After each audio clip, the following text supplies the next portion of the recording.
Yo, I am currently trying to beat hardcore Minecraft 100 times in a row without dying on any of the worlds, and it's kind of hard. In the top left, you'll see a whole bunch of stats. So I've died 4 times, so I've had 4 different streaks, the longest of which has been 27, and we're currently on 16. So I feel like I've been learning a lot, and I honestly feel like I can make it to 100, but you do have to play Minecraft a lot differently. Number one, you have to play every single world you get, which is not usual for speedrunning. Like in speedrunning, you like reset a world if something doesn't go right because you want to beat it really fast, right?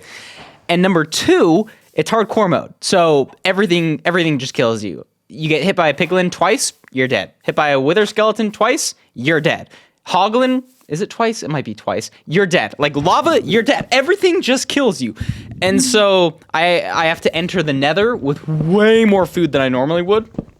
And it makes everything basically really slow. But I've been having a lot of fun with this challenge. And I've actually been doing a lot of things the past couple, like 2-ish weeks.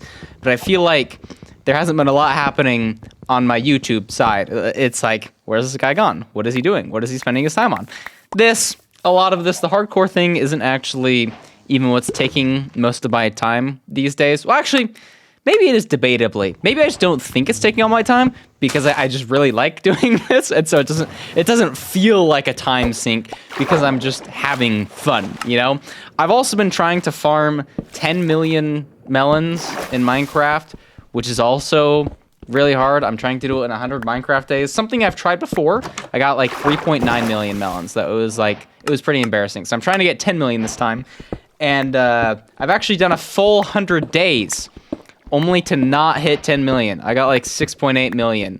And so that footage might not ever see the light of day. So that's like 33 hours that I spent. I did learn a lot on how to not get 10 million melons. So I'm going to try again. I also had another attempt where I did a full 42 days and just realized that it wasn't going well, so I scrapped that. So I've done 142 days of Minecraft play that just like really isn't going to make it into the video. It'll probably be like the intro of the video when I finally hit 10 million. I'll be like, yeah, I kind of spent like 142 days. So that's where most of my time has been going. I did want to make a commentary about the whole hardcore challenge thing because I realized I haven't like said anything about it. I'm actually streaming these attempts on my alt Twitch account. Like it's a totally silent stream. I don't really speak to chat just because I want to focus up. I don't really want to die. So I've just been putting a lot of work in, but I realize people who watch the YouTube stuff might just not even know. So maybe I'll do a couple recaps on the hardcore challenge because it is cool. I don't know if I'm going to continue it if I die at like world 50 or something. Do I really want to start all the way over back at 50? Like, you die once, your streak's over, you know? I already experienced that once when I died on 27. It was a really strange feeling. I was cooking. I'd only died 3 times ever in this challenge, and I beat Minecraft 27 times in a row without dying on hardcore mode. It felt freaking sick.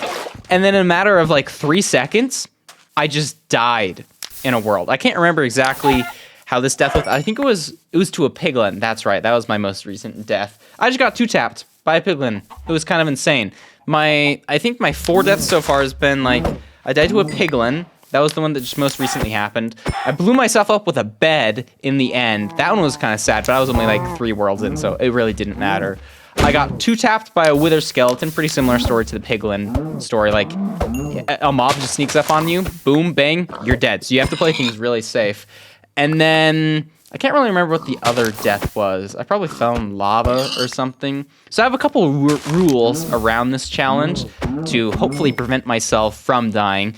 One of which is no speed bridging, even though I'm very confident in my speed bridging.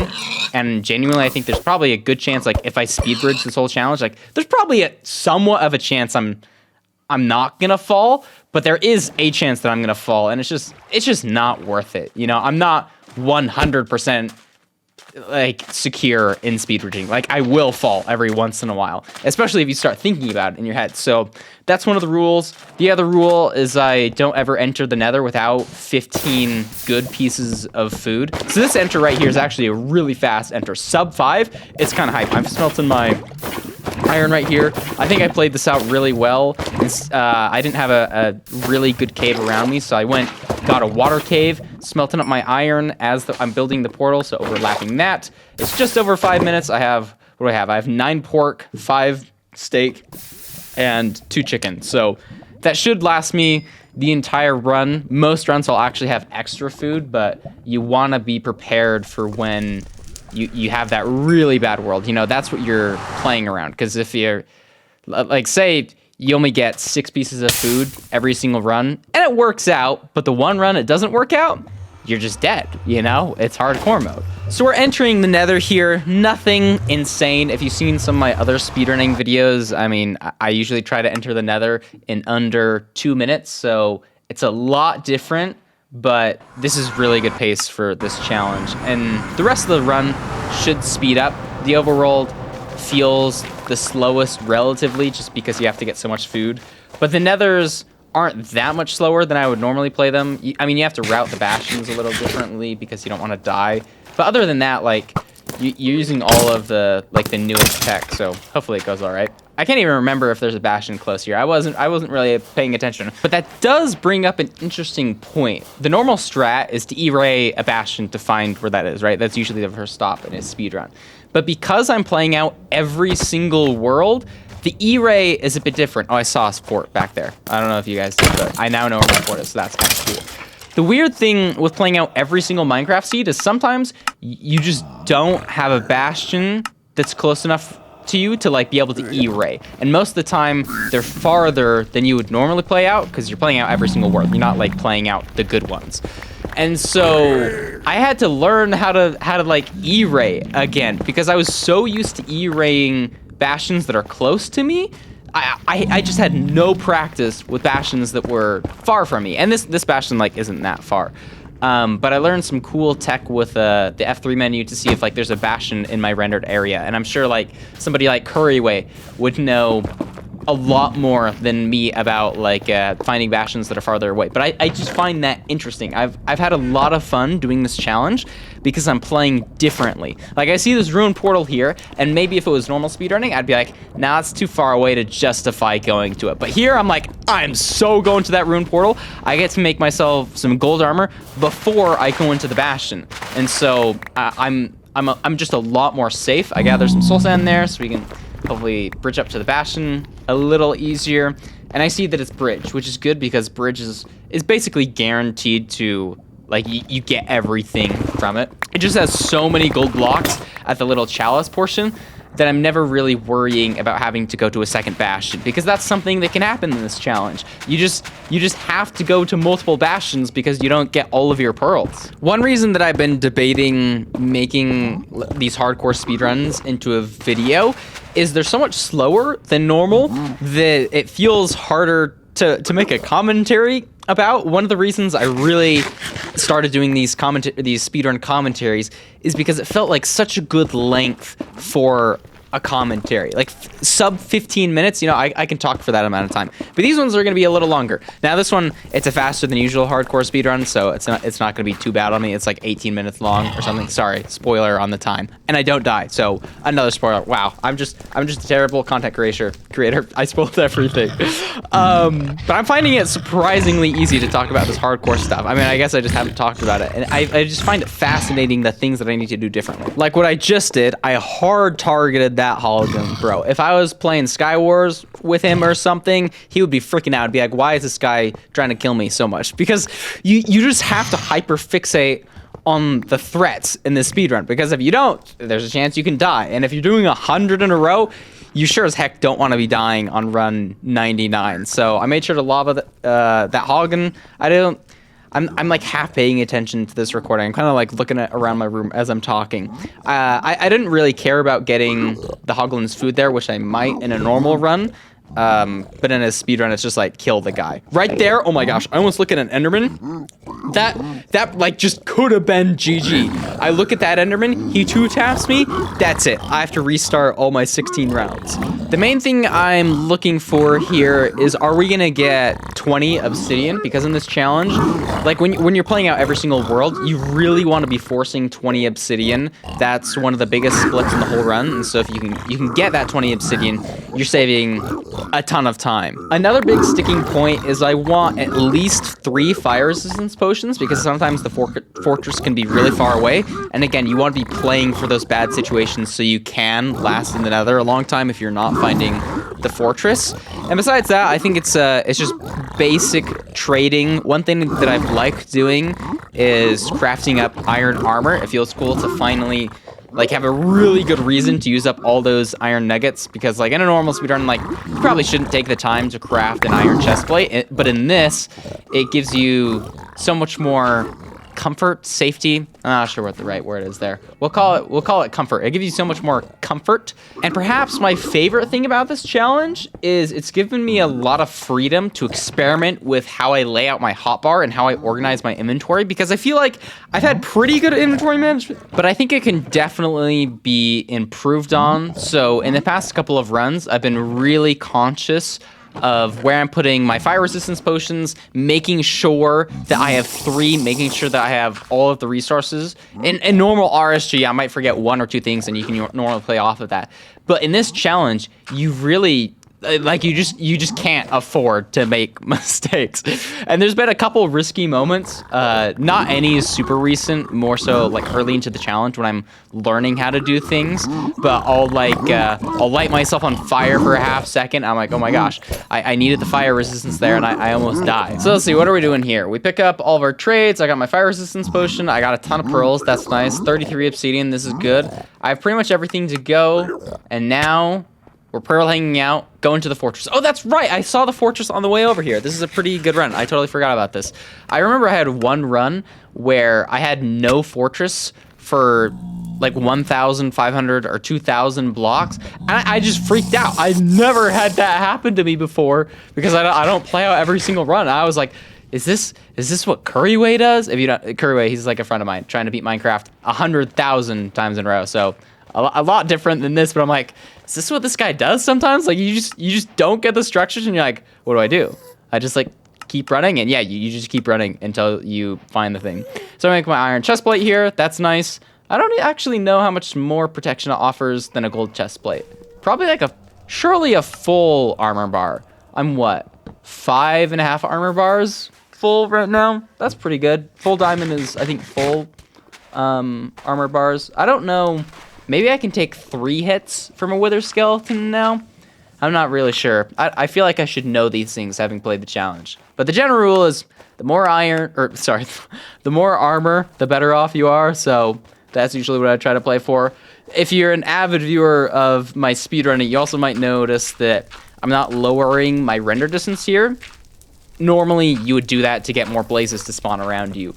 But the thing about that strategy is you also get more wither skeletons to spawn around you, and you don't want that. Like, I'm playing it really safe right now with just that one wither skeleton below me, because I know there's another one almost within range of me, and if I start focusing the first wither skeleton, the second one could sneak up on me and just 2-tap me. So that's another one of my rules. I never go low render distance, and I'm always trying to be looking around me to make sure I'm not getting snuck up on. The headphones are especially nice for this, because you can just hear when a piglin is angry around you. You can hear the wither skeletons.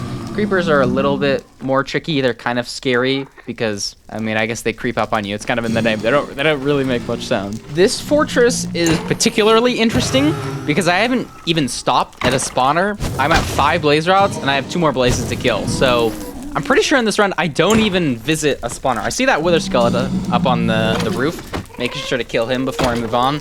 And that magma cube. Magma cubes actually do so much damage, and they scare me a lot. So I always try to kill those guys, especially in the treasure bastion. You want to be really careful on that. And now we're building our portal sub 14 minutes. So really solid pace here. We should be able to get a sub 20 out of this run unless something goes horrifically wrong. But I'm pretty sure I already spoiled what the time is, so it's kind of whatever. I crafted my eyes. I want to be paying more attention to where I'm crafting my eyes.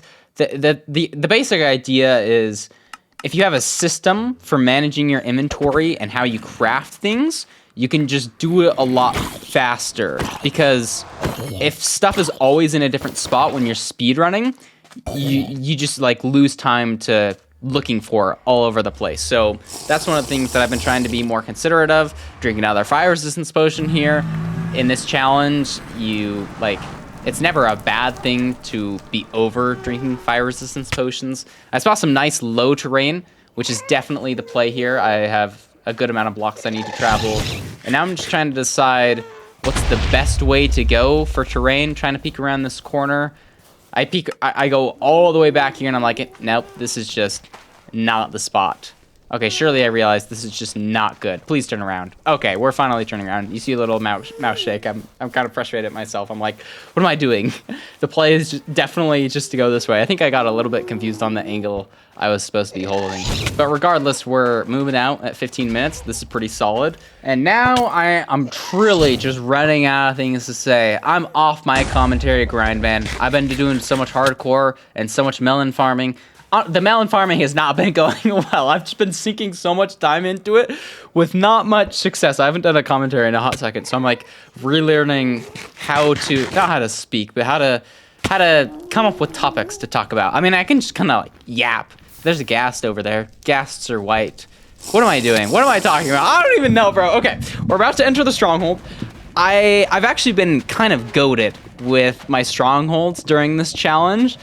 For some reason, I feel like I've just nailed almost every single one, which feels unusual. If I'm on a PB pace, there's a very good chance that I just can't find the portal room quickly. But in this challenge, I don't know what it is. My pie chart is just always on point. I always get a spike. I've only had 1 or 2 situations where there's been like fake spikes, and in those, I've just picked the right one, so maybe I've gotten a little bit lucky. But this isn't really an exception to that rule. I get a pretty good spike, so I'm going down left, check the chest, double check the chest, because I was like, there's an iron pick in there. Then I look at my durability, I'm like, I definitely do not need another iron pick.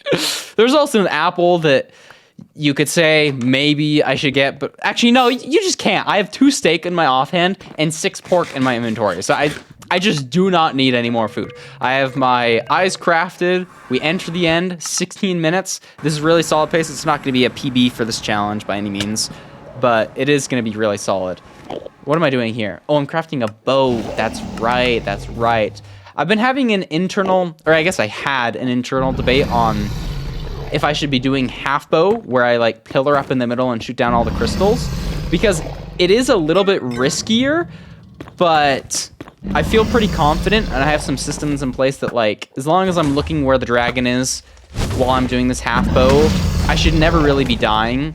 If I'm getting too high up, I'm just gonna pearl out to the side. I'm not gonna do this unless if I don't have pearls. So I feel pretty safe in doing this half bow, even though I think some people wouldn't do it during this hardcore, because again, you want to be thinking about strategies that you can do for 100 completions in a row, because you're really just playing for the one death. You don't want to die. And maybe I'll change my play style as it gets further into the runs. Like maybe I'll play run 99 differently than I would run 1, because if you die in run 1, it doesn't really matter. You can just like do it again. I'm not really sure. I've done like 1 or 2 0 cycles in this streak currently. I think my rule is, at least currently, I'm only going to do a 0 cycle if I have a golden apple on me, which maybe is a little bit too ambitious. But I think as long as you're just very smart with how you play it, you should never die in a 0. Because you just shouldn't be pushing yourself into situations that are like uncomfortable. If it's even slightly uncomfortable, like just bail out. You know, you don't want to die. I have said that so many times in this video. Anyways, the dragon should be perching here pretty soon. Surely. It's turning in? Surely. Oh my gosh, that was a flick. So we're gonna kill the dragon here. I don't really have much else to say. It kind of snowed today, which I was sad about. I'm excited for the warm weather. I'm talking about the weather. You know, to be honest, I like talking about the weather. Is it really a bad thing as long as I don't do it that often? I'm so excited for summer, bro. When it's hot outside, when I can wake up, sit on my roof barefoot in the sunlight. Oh my gosh, that's gonna be the greatest thing ever. I hope you guys enjoyed the speedrun though. Hopefully I'll make one soon. Hopefully I can finish this dang 10 million project and the hardcore stuff. That's pretty much it. Okay, I'll talk to you guys later. Peace.